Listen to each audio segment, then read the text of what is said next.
also we did, and partnership also we did. Then company law also we did that, and sales of goods, that's also we did that. So one thing is the labor law in Sri Lanka, right? So one of the thing, that last thing we are going to be end your syllabus, that is labor laws in Sri Lanka. So once you finish labor law in Sri Lanka, we start today to the study of labor law in Sri Lanka, right? So once we finish labor laws in Sri Lanka, every concept of your syllabus we cover, right? Have you all things that we studied this heading? There are some students, if you does not attend the Zoom lectures, even the physical lectures, even you may not be know what's the heading is there. Again and again, I'm told that don't think it's easy for you. It's very difficult. You all pass in this section. See, there are 7 areas we covered. Right? So within these 7 areas, don't omit anything. You need to be study every part what we cover in business laws today, right? So labor laws in Sri Lanka today, I promise that I will send all the slides to you all. Just have a read on that. If you doesn't understand anything, you can be text anytime the WhatsApp message, or you can be call and you can be clarify your doubts, right? So today we will finish this labor laws in Sri Lanka. So that's end some papers, right? How your papers be there, and there are some questions we need to be discussed there. And tomorrow also we will do some past papers revision. And the past paper revision, when it's successful, you need to be study. If you doesn't study and if you come for a discussion, it's so difficult because you doesn't know the answer. So you should be study. Once you study only, you have some knowledge. Thereafter, there are some doubts. Then only you can be asked when I'm going to be discussing the past papers discussion,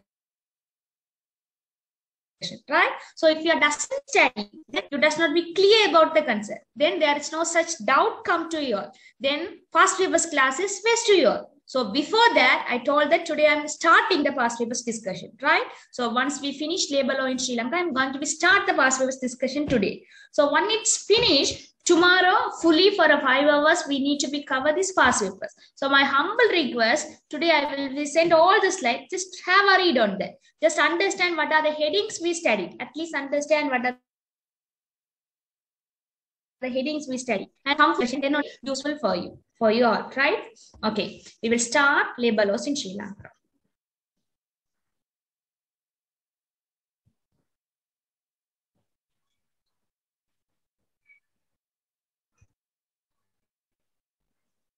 Okay. Have you all see the screen of labor laws? Have you all see the labor? Yes. Okay. So start with labor law in Sri Lanka, right? Labor law. Labor law. You know what is labor? So I am teaching for you. I am as a lecturer. I am the labor, right? Your father maybe work in a factory. He is an employee, right? Then he is a labor. Your mother maybe worked in a hospital as a doctor. She is also labor, right? Your sister maybe worked in a nursing hospital. She is also labor, right? So labor means the relationship between employer and employee. No worries about whether it's an employer or employee who are working in the private sector, or whether it's a government institution, or whether it's a semi-government institution, or whether they are inserting in a part-time business.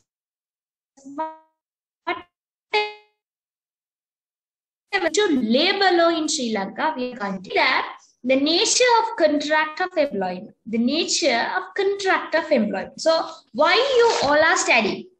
The question is why you all are studying. The reasons is that you need to get a job after 4 years.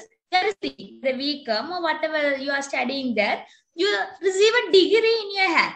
By using the degree, what you're going to be do? You are searching. Then you are appointing maybe in the government sector or maybe in there are some students, you may become as a lecturer in your same faculty.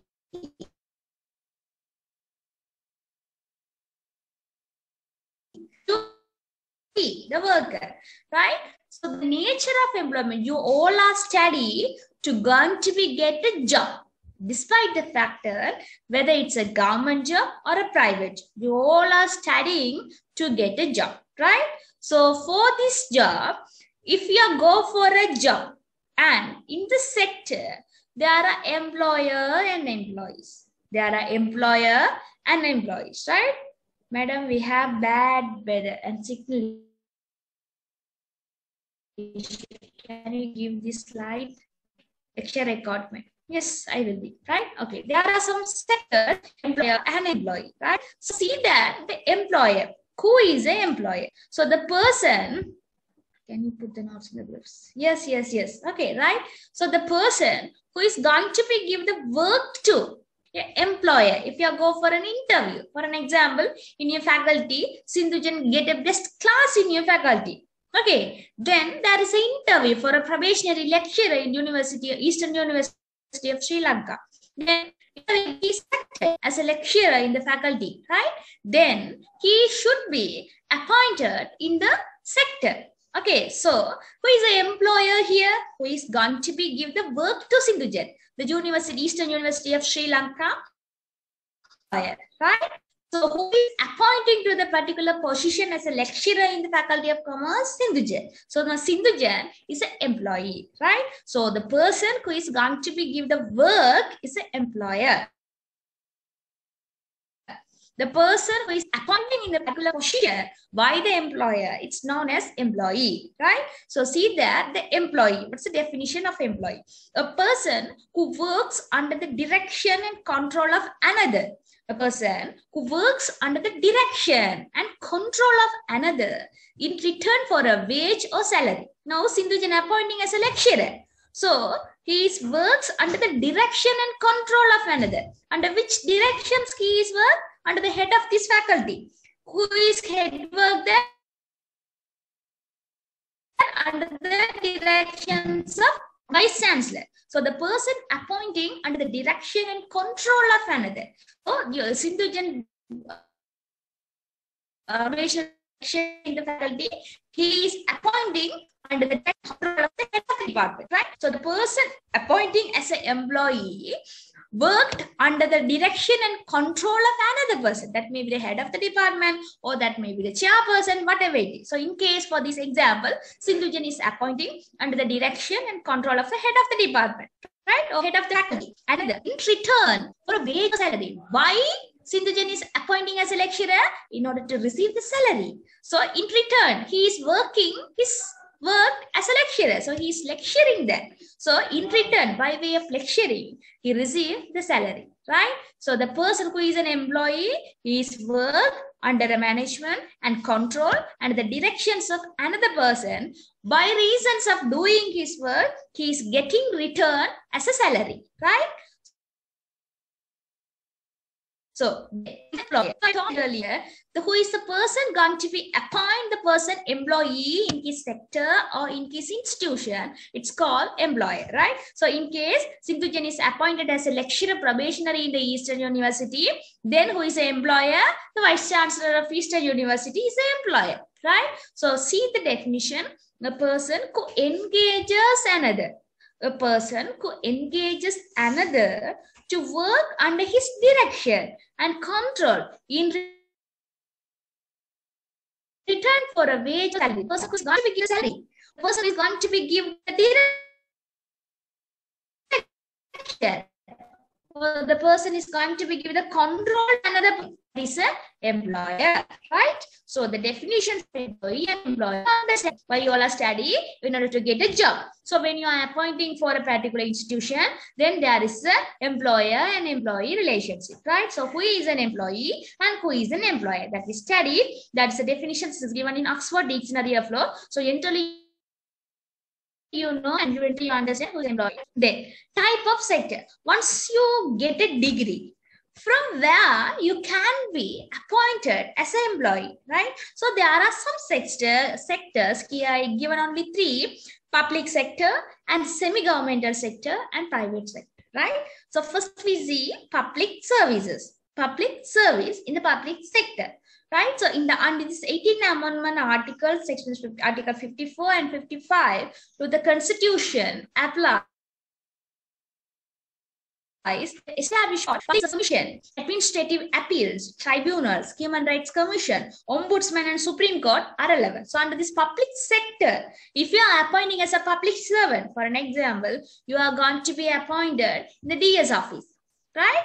Then you are appointing in the schools as a teacher. So those are the administrative services. So there are some administrative court, public services commission, ombudsman and Supreme Court rules, tribunal, everything are governed. So that's applicable to you. So the public sector, the institutions is going to be offer or going to be give the public services to the public at large. Then if you are appointing as an employee in the particular opportunity, then you are considered as a public servant, right? Then semi-governmental institution. So give me some example. The university is a semi-governmental institution. It's not owned private, as well as it's not purely government. It's semi-governmental. Within that, between the private and between the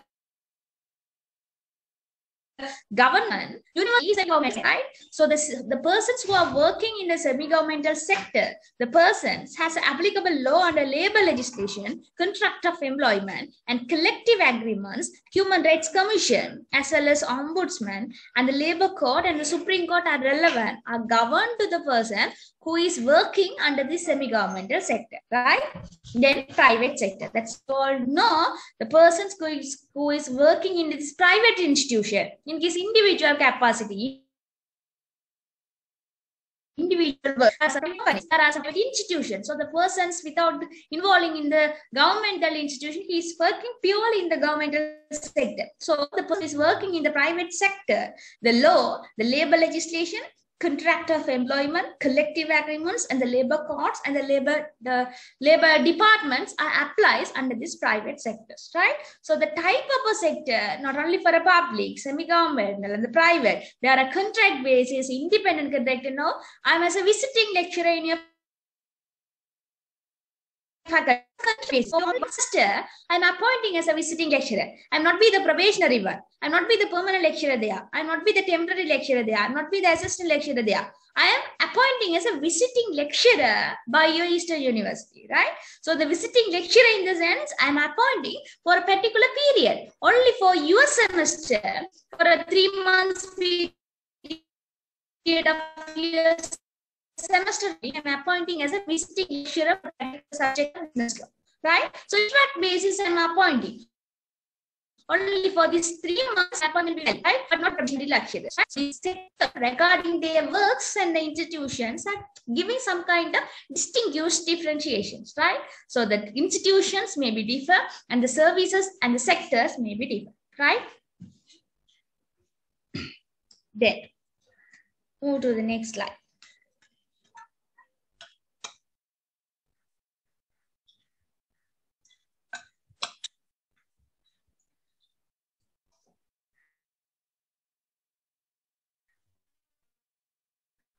Some labor legislations, right? So in order to govern this employer and the employee, what are the legislations are there in Sri Lanka to govern them? For an example, I bring the example. Right now, I'm appointing as a visiting lecturer for a business law in Faculty of Commerce and Management, right? So things that within the time, if you're head of the department or your vice chancellor, they think that I'm not teaching well, right? I'm not cover my method is not effective. I'm not a good lecturer. Yes. Sometimes your voice is not clear. Is it so?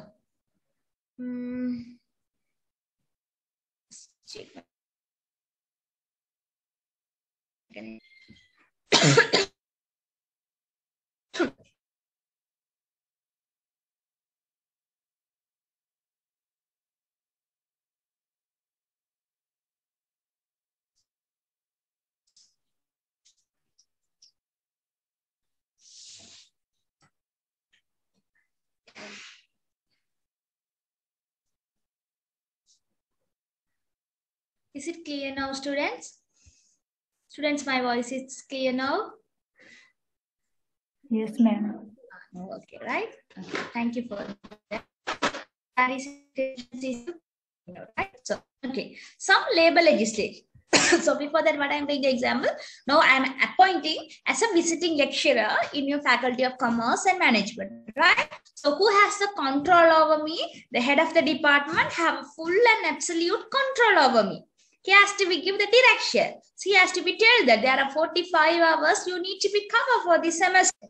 So before this exam, you need to be give 3 assessments to the student. Before the exam, you need to be release your assessment marks to the student. Before the 2 weeks of the exam, you have to be give the paper, the model paper to me. And the paper has to be sent to the moderation. Then after the exam finish, you have to give paper marking within 3 months. So every direction and every control are given by the head of the department. I'm acting on the directions and the control is given by your head of the department, right? So your head of the department is an employer and I'm working as an employee, right? Things that. So within my work, if head of the department found that my teaching method is not good, I'm not a skillful person to teach business law, I'm not be cover your I'm not giving any assessment to you, and I does not be teach very well to the student, and student may complaints, I'm not teaching well. Okay, if it is so, the head of the department. Okay, if it is so, the head of the department won't if it take some actions against me, right? So things that even though I'm teach very well. Okay, you all know that now I teach very well. My teaching method is good. I'm covered the entire syllabus, right? So even I cover the past papers too. If it is so, your head of the department, if he terminate me, he told that you are not teaching well to the student, even though I'm teaching well to the students, right? He is terminating my position. He changing the visiting lecturer, and he does not pay for me what I'm covered for these hours, right? So if it is so, I feel myself, my termination is unlawful, right? My termination is unlawful, right? If I'm not teaching well, if the head of the department is terminating me, then I'm fine. I'm okay. I'm not teaching well. That's the reason the head of the department is terminating my position. If I'm teaching well, but he doesn't make an inquiry and he himself, without thinking anything, he just terminate me and appointing another that is his relative in the particular positions of visiting lecturer, think about my position. My termination is unlawful. Then I can be file an action against him, right? So this labor legislation, these labor legislations are important if there is any dissatisfaction, right? If there is any dissatisfaction and if the termination is unlawful and the salary of this particular person does not be given to the particular institution, then this particular employer wanted to be sue or wanted to be file an action against the employer. So under which circumstances, by bringing which law can we file an actions against the employer? Those are the laws. Okay, what are the laws? SOP and Office Employees Act. Second, Employees Ordinance. Third, Wages Board Ordinance. Fourth, Employees Trust Fund. Fifth, Employees Provident Fund. It's simply called, see that ETF. It's called EPF. You may be heard about this, ETF and EPF, right? So we need to be study these labor legislation. So you need to be worried about Shop and Office Employees Act, Factory Disorder. This ETF and EPF are important. Study, we need to be study under your headings, right? So ETF and EPF. You may be heard about what is ETF and EPF. Okay, let's start to be study. Okay. EPF, Employee Provident Fund. What is EPF? See that? Employee Provident Fund. EPF. What is called? You may be heard about if your fathers are working in a state government and making in a work. They may be asking you this time my EPF payment is 6,000. This my ETF payment is 7,000. They maybe tell your mother, and your mother maybe tell your father. You maybe heard about them. What is EPF and what is ETF? Okay. Let's start to study EPF. That's mean Employee Provident Fund, right? Okay. EPF contributions by the employer and the employer. What is EPF? For an example, if I'm as a lecturer in your faculty, right? No, the employer, that's mean the university, thinks that for a month, I'm earning my monthly salary in your faculty is 68,000, right? If it is 68,000, then within this 68,000, but that's a basic foundations of my salary, right? So apart from this 68,000, I'm eligible to get EPF and ETF in your faculty, right? So the university each and every month provide 5% extra to my salary, even though I get 68,000 as a salary. Apart from this 68,000, 5% of money, 5% of my salary, university is contributed to me. As well as within my salary also, within my salary 68,000, right? So within the 68,000, 5% of salary is contributed for EPF. So every month, employer is contributed 5,000, sorry, and me in my salary also 5% is deducted for EPF. So every month from January to December, every month employer contribution 5% and my salary contribution 5% is added with my salary, right? So every month in my salary this EPF payment is cut off. So finally, the end of the month, I can be eligible to apply and to get my EPF payment as like a savings, right? 5% is contributed by the employer and another 5% is contributed by me, employee, by my salary. So every month,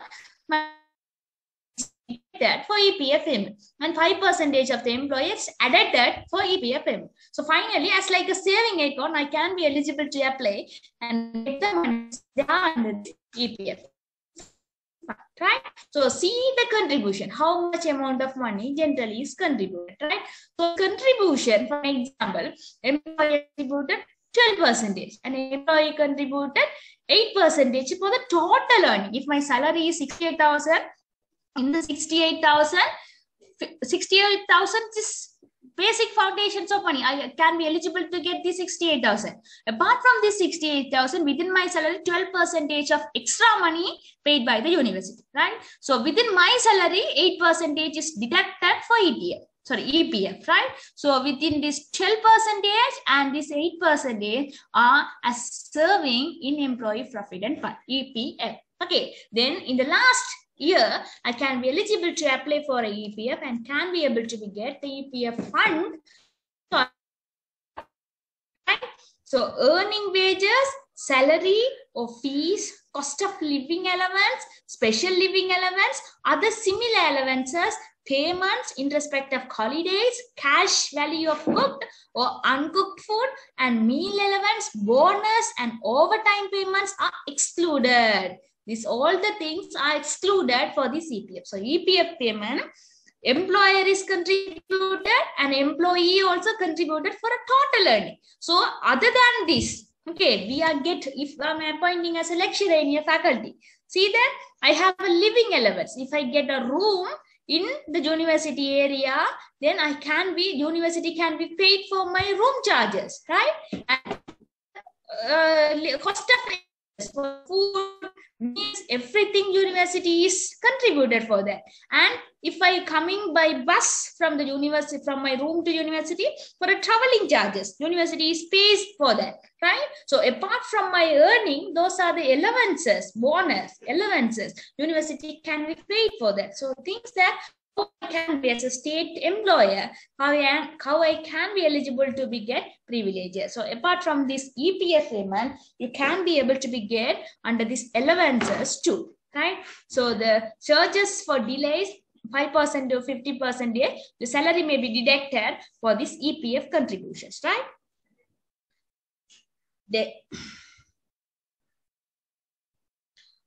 housing benefits and medical treatments. Can someone read? Can someone read?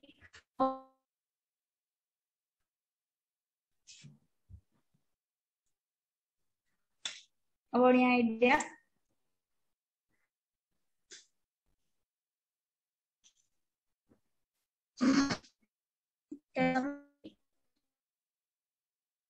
MS73, can you please read?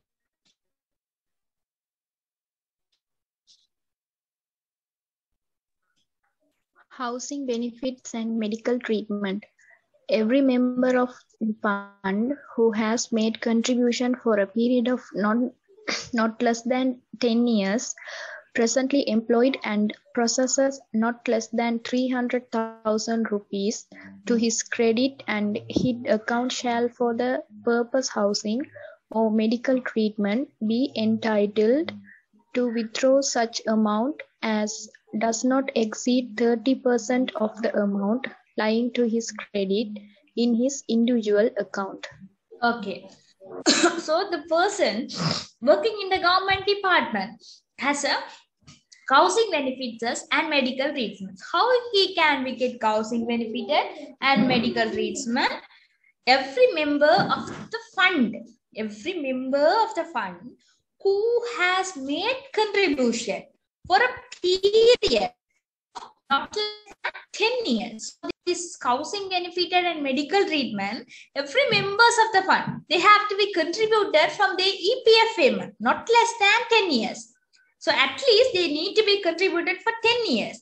Presently employed and possess not less than 300,000. So the amount not less than this 300,000 rupees to his credit. So there is a serving for the EPF payment. It hit account shall for the purpose of housing and for a medical treatment be entitled to withdraw. If they having this EPF payment, at least the basic amount of 300,000, they can be eligible to apply for a housing loan and the medical treatment. They can be withdraw in addition to their money, but it does not be exceed 30% of the amount lying on his credit. Actually, they have to be balanced the actual percentage of money. Additionally, you can't be withdraw from your ATM now. At least you have need to be keep 1,000 rupees. If it is 2,000 rupees is there in your account, then you need to be able to withdraw only 1,000 rupees. You should be always balanced on that. So as like in your EPF payment also, if you need to be get for a housing benefit and a medical treatment,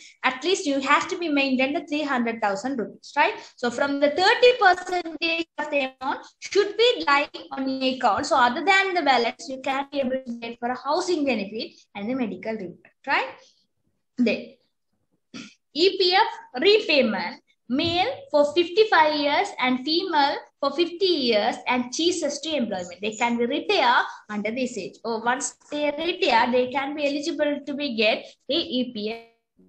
Then female choose to be employed in the consequence of marriage. Female can be choose to be employed in the consequence of marriage. For this marriage, people can choose to be employed in the particular 3 months after the resignation due to the marriage, right? So due to the marriage, they can be withdraw from the job for 3 months after their resignation. So if resignation within 5 years after the marriage also can be considered as female consequence of a marriage, right? So if they are unfit for a work, departed from Sri Lanka, then they can be eligible to apply for a employment to withdraw on their period. Then pensionable employment, they can be get the pensions appointment in the way it's a private sector or public sector. Some private sector does not be offer for a pension scheme, but they can be get the fund. You know that no. So mostly in the persons who are working in the education department and something, they can't be eligible to apply for a pension, but they can be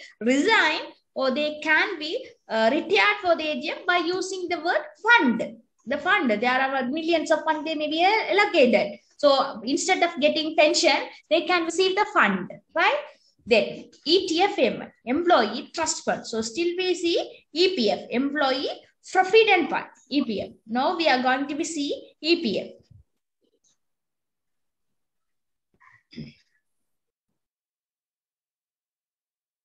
Okay. So EPF repayment, male for 55 years and female for 50 years and choose to be employed, right? Then female choose to be employed. This is the same consequence of marriage. So whatever you see under the EPF payment, EPF repayment, I don't need to be explained there.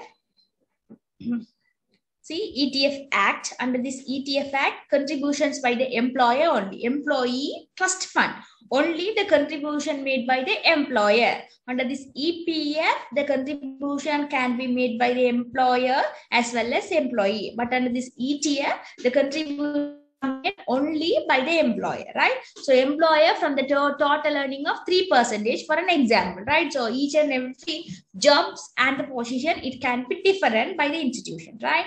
So other than this earning wages, salary fee, cost of living allowance, special living allowance, other similar allowances payment in respect of holidays, cash value of cooked and uncooked for a meal and mental allowance are excluded under this ETF, right? So the same thing, repayment is allocated for that, and ceasing to be then employment also not possible here. And non-contributory benefits for insurance, financial assistance, and awards does not become under the part of ETF, right? Okay.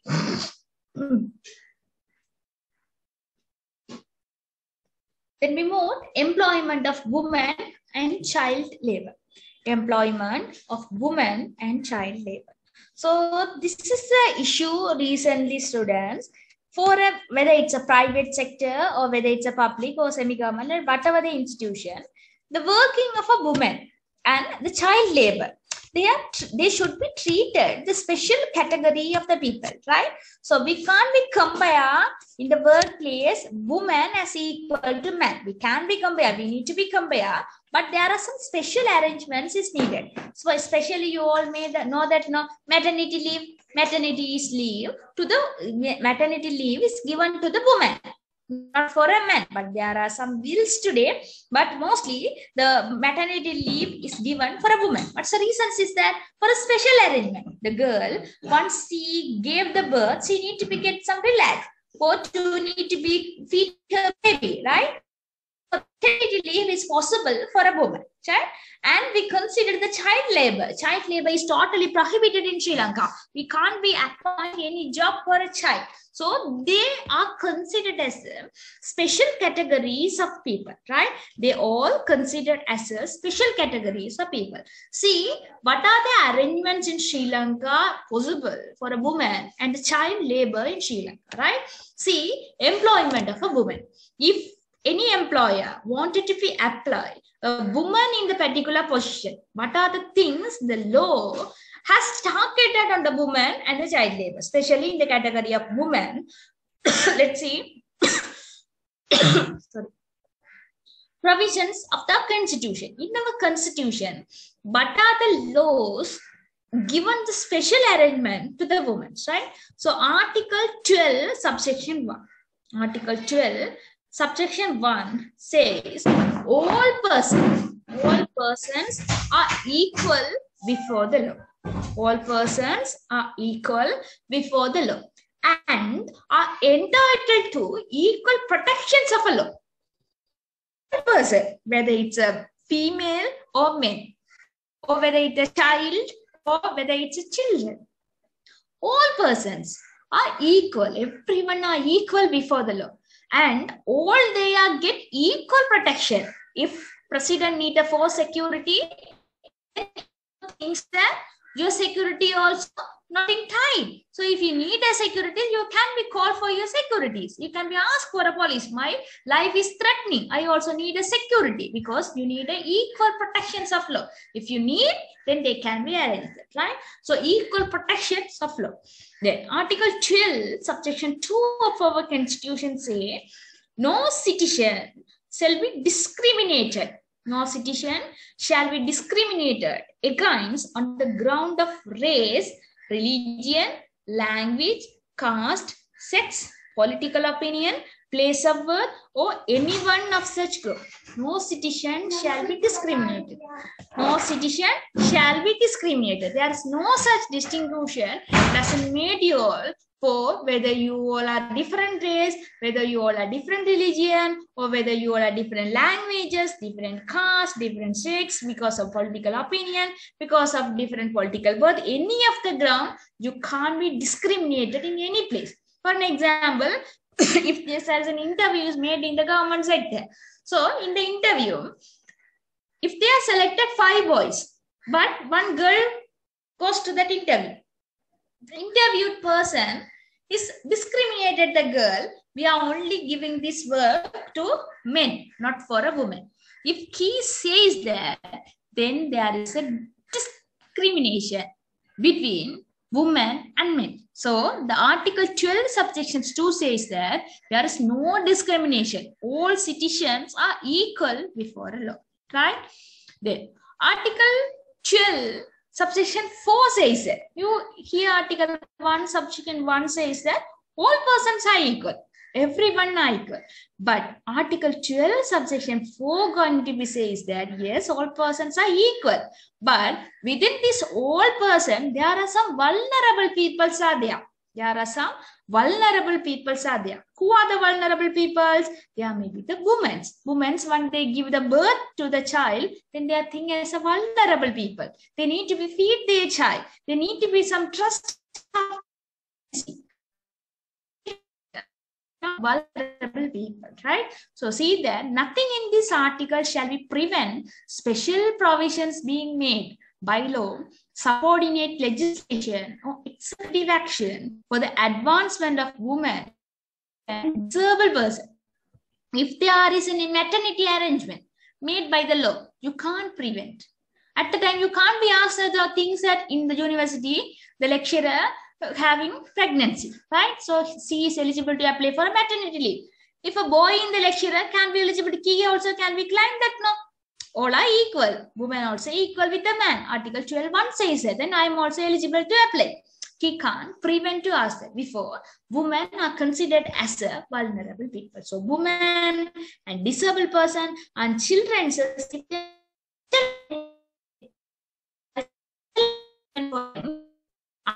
can't ask, I am also equal to them. There's a special arrangement for a woman, disabled person, and there. Article 17 and 126 subsection 1. The freedoms guaranteed by these provisions.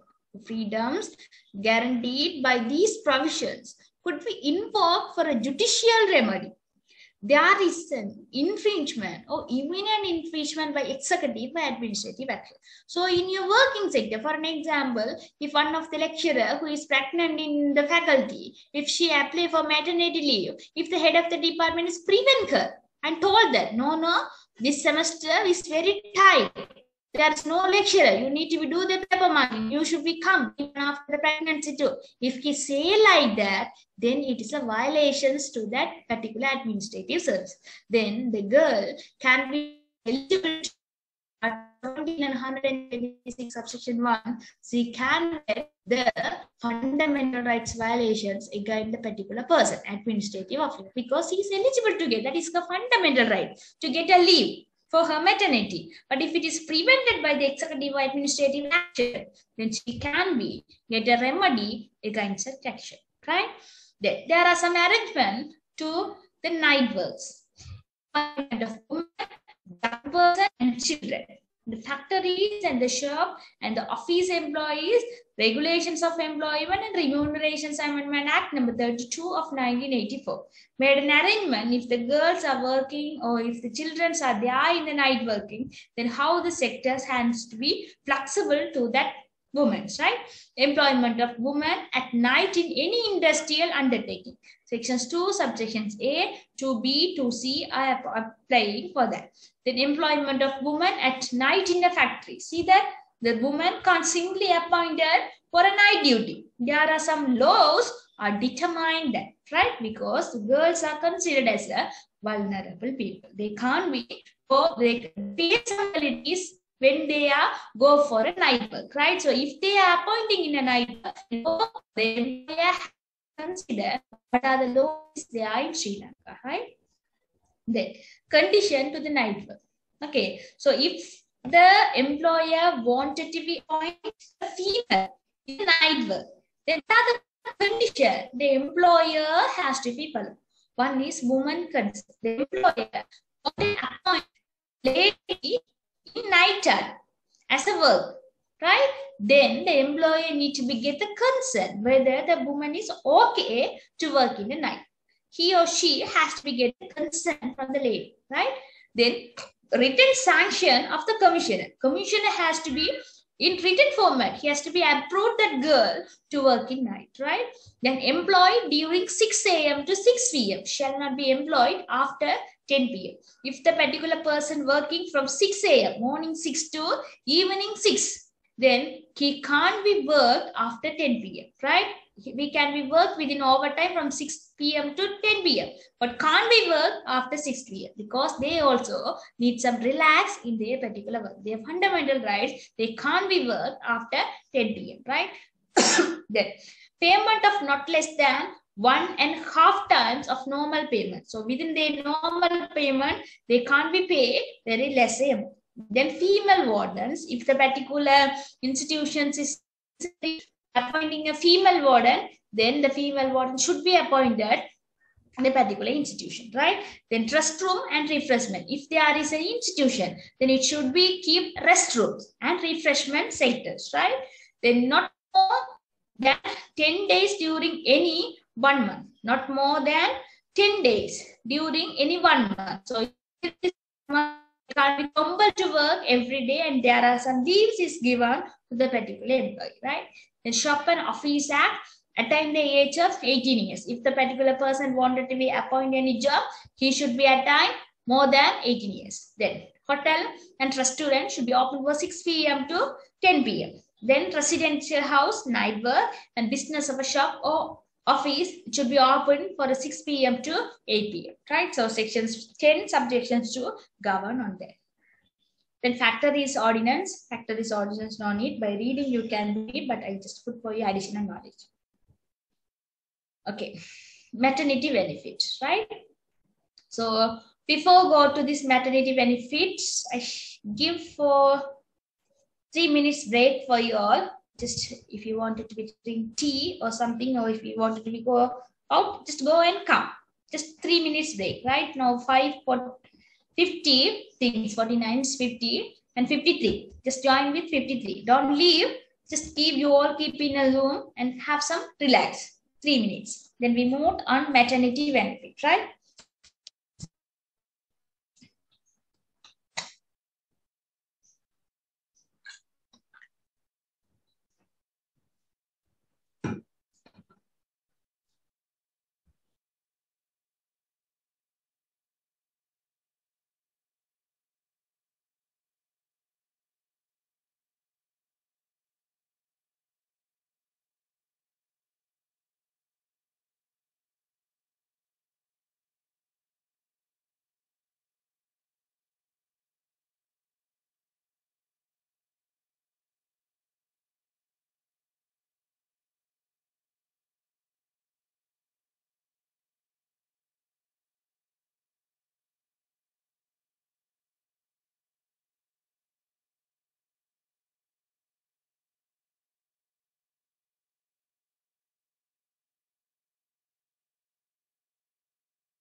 Okay, so we start now 5:53.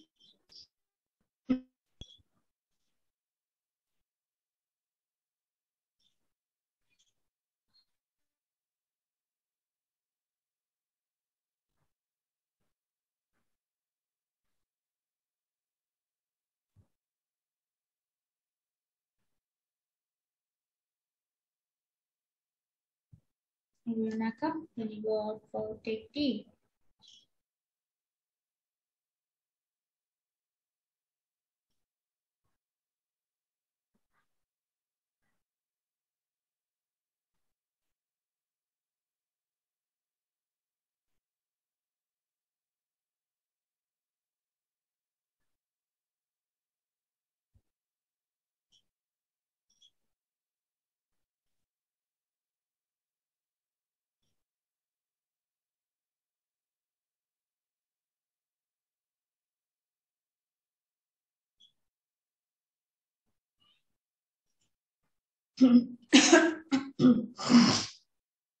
Shall I start?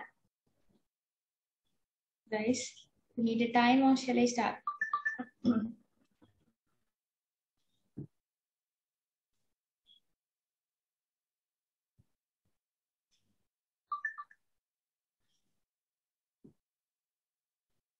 Shall I start, guys? Why are you all silent?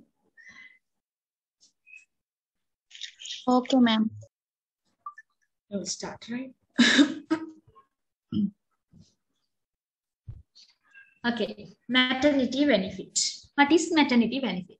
So you all know the girl expects pregnancy after getting the birth of the child, she can be eligible to be get the maternity leave for 3 months, right?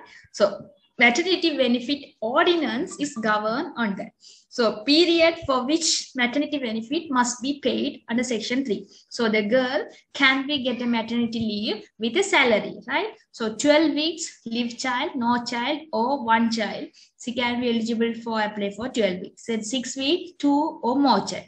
If there is a child, first child, then 12 weeks. If there is second or more than 2 child, then not in a leave child, she can be eligible to be get the 6 weeks applications, right?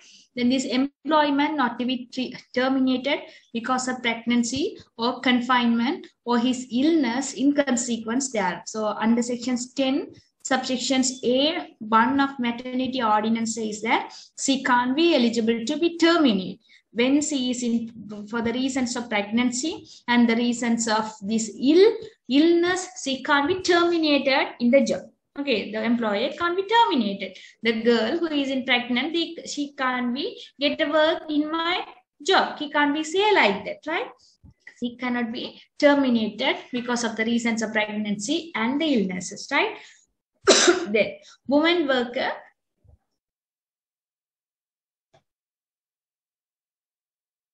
Okay, woman worker cannot be employed in a work injuries to her or her child during the period of 3 months prior to the confinement, right? So prior to the pregnancy, the woman, if she is so injuries or her child is in a danger, and she can be get a leave for that, right? Then woman worker cannot be employed in such a work during the period of 3 months commencing from the date of her confinement. If there is any abortion or if there is something is happened to her, then she can be get a leave for a week or for a 3 months prior to his commencement, right? In the nursing interval for a nursing mother, if the mother is a feeding mother, then university or whatever the institution can be eligible to be give the interval that's called nursing interval. She can be feed her child, right? Office and Office Employees Act, 84 days, living child, no child, or if the child is birth and die, then they can be get a leave for that. Then 14 weeks of the child also can be. Then the woman worker cannot be employed in the work injuries her and her child during the period of 3 months. So everything what we see under the Maternity Act is same sections is there in Shop and Employees Act too, right? maternity benefit ordinance provide maternity leave while considering number of weeks, which included the holidays, right? The holidays also, Saturday, Sunday, and the Poya day, everything are governed to this maternity leaves, right? Then the sexual harassment, as you all know, in Sri Lanka, when the women are appointing in a sector, whether it's a private or public or semi-governmental institution, the sexual harassment is there in the particular sectors. So the women has to be free from this sexual harassment. So if there is a sexual harassment in the working sector, then sexual harassment ordinance is applicable to that particular things, right? So sexual harassment offense, sexual harassment is an offense in Sri Lanka. Sri Lankan penal, that's a criminal punishment, that's a crime, that's a criminal injunction. So section 345 say, whoever by assault or use of criminal force sexually harasses another person, or by the use of words, sexual words or actions causes sexual annoyance or harassment to such other person, commit the offense of sexual harassment and shall on conviction be punished with imprisonment of either description for a term which may not extend 5 years. Maximum, you can be punished for the person who give the sexual harassment for 5 years. Or with a fine, or with both, may also be ordered to pay compensation of the amount determined by the court to the person in respect of whom the offense was for injuries ceased to be such person, right? So if the person made any sexual harassment, then the person has to be eligible to get the punishment to such person. He can be, the person who made the sexual harassment can be get the 5 years of imprisonment or compensation, or sometime both can be, right? Then employment of child labor. So still we see employment of a woman, right? Now have to see employment of child labor, right? So employment of women, young person and children's act. Under that act, minimum age for employment. What are the minimum age for employment? Minimum age for employment is 40 under the employment of women and young person and children act. As well as in the public and private industrial, the minimum age is 14 years, right? The employment at the sea, that's mean when the person is appointing as a worker or employee in a ship, the minimum age is 15 years. If the public performance or enduring life for him, then the maturity age, that is 8 is needed when he applied for a public performance. Then the training to take part in the performance of dangerous nature, then he should be at least have 16 years, right? So those are the things mentioned in the employment of women, young person and children.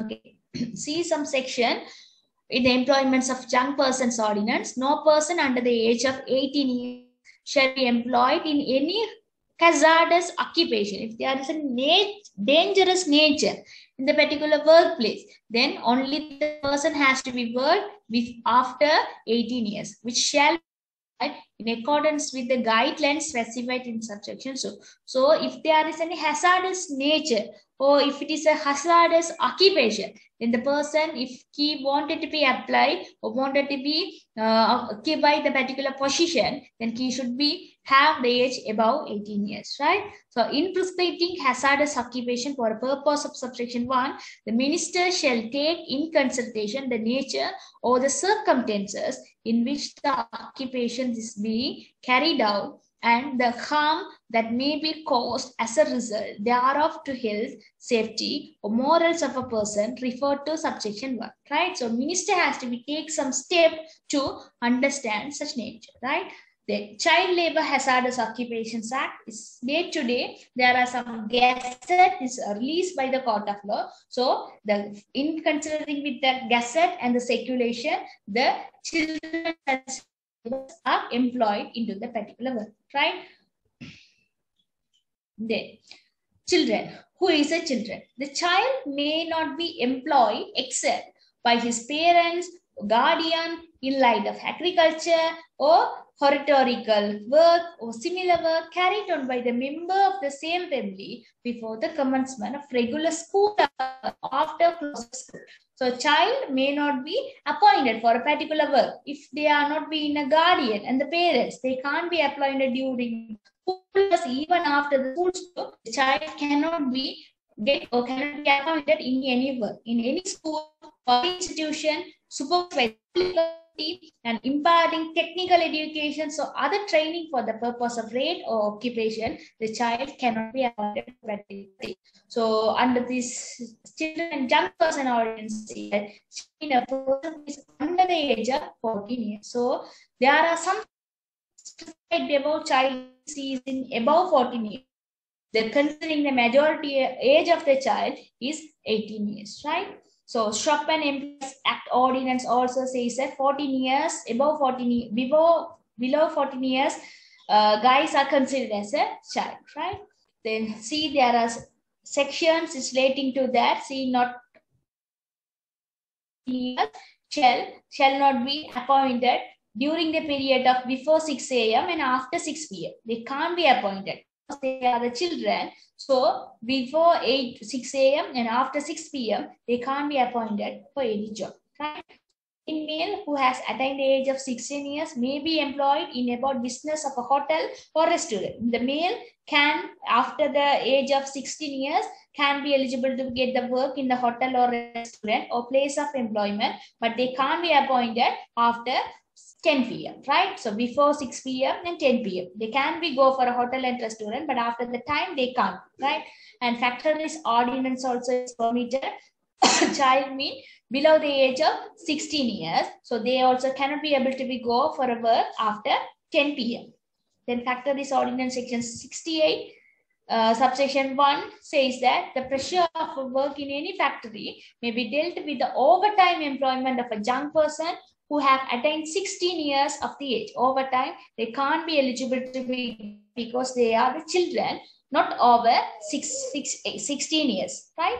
The minimum ages of Indian labor ordinance also prohibited. The child means, see, the child below the age of 14 years. Then they can't be eligible to be get a institution. So the penal code is prohibited if any person appointing the child in the work in his institution. See, any person who employs any child to appear or perform in any obscene or indecent exhibit or photography of a film commits an offense. So if you are appointing any children in your work, then you are punishable with an offense, right? Causing or procuring child to be an offense. Hiring or employing a children to the traffic restricting is an offense. Sexual exploitations of children is an offense. Then debt bounding, share force or compulsorily you made a labor to the children are considered as an offense, right? Then recruiting, transport, transforming, you are bringing to the child from one place to another place for a work, everything are considered as an offense, right? So this regarding these labor tribunals in Sri Lanka, applicable for children and women's ordinance in Sri Lanka and factories of women's of ordinance of Sri Lanka, and those are the vulnerable peoples are considered, even though there are some equal treatment, but they are considered as special equal treatment, right? So the labor law in Sri Lanka, it's a smaller part. You need to be understand the nature of employer and employee. What is ETF payment, what is EPF payment, and considering this woman nature of appointment and child labor of appointment and their special treatment. That is enough for your understanding of labor. Okay, so that's the end of the labor law in Sri Lanka. So finally, I finish your syllabus regarding business law, right? So now, once we finish, what we going to be start? We are going to be start the discussion on papers, right? So now I'm going to be share the papers. So you need to be answer that. Okay. So I just share a paper in your WhatsApp group. Oh, here also I just show the slide. You need to be attempt the paper, right? Wait.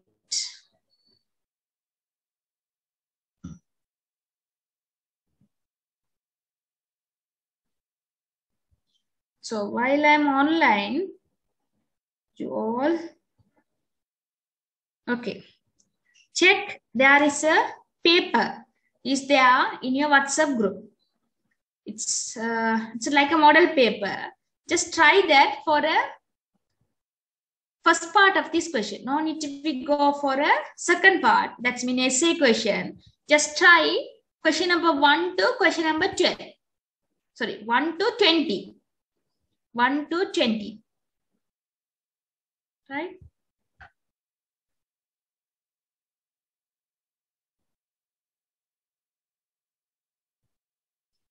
Check in your WhatsApp group the PDF.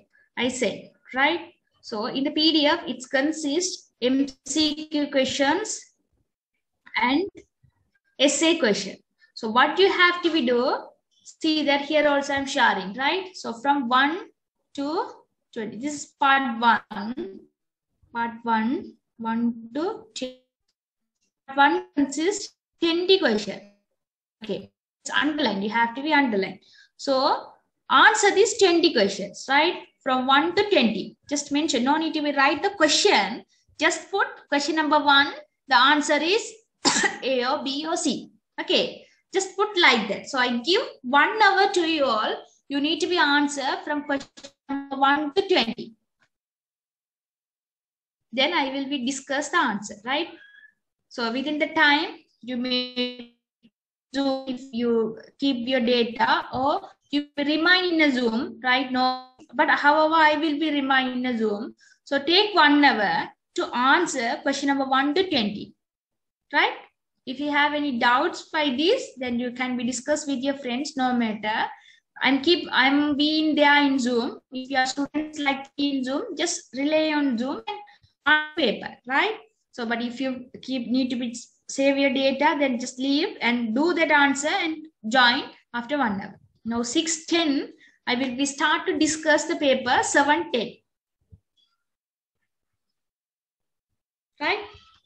Answer this. Here I am sharing also in your WhatsApp group. There is a PDF. Just check and read that.